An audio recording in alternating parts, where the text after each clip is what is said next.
We believe we're absolutely on the right track in terms of we think we've selected the right range of methods to test. The challenge for us has been to adapt them to a residential setting, and to have 3 out of the 4 techniques yield very promising results is heartening, to say the least.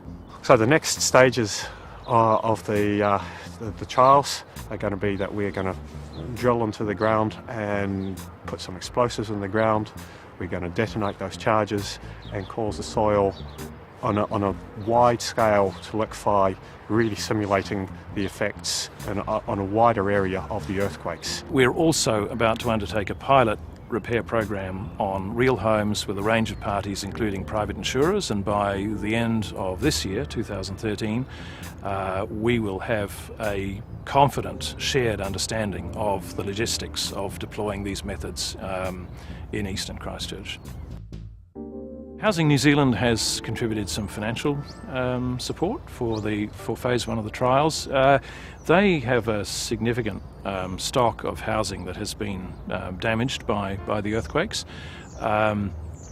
and their interest in particular is understanding how these trials could or might allow them to repair rather than demolish and rebuild a number of their homes. The land remediation program is obviously an exciting option to reliving a house on top of the land. By strengthening and improving the stability of the land and the load bearing of the land is quite an exciting, innovative methodologies. So for Housing New Zealand, we're really keen to be involved and to work through the outcomes of this trial.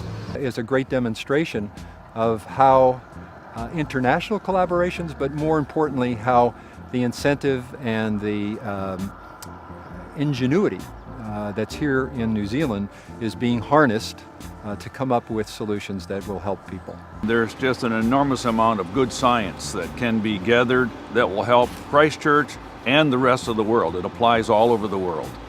So what would be great to see the results from these ground improvement trials is that engineers will be able to understand and see the data, see the evidence for themselves, and that they will start to apply these methods throughout Christchurch, building a better Christchurch and a better New Zealand.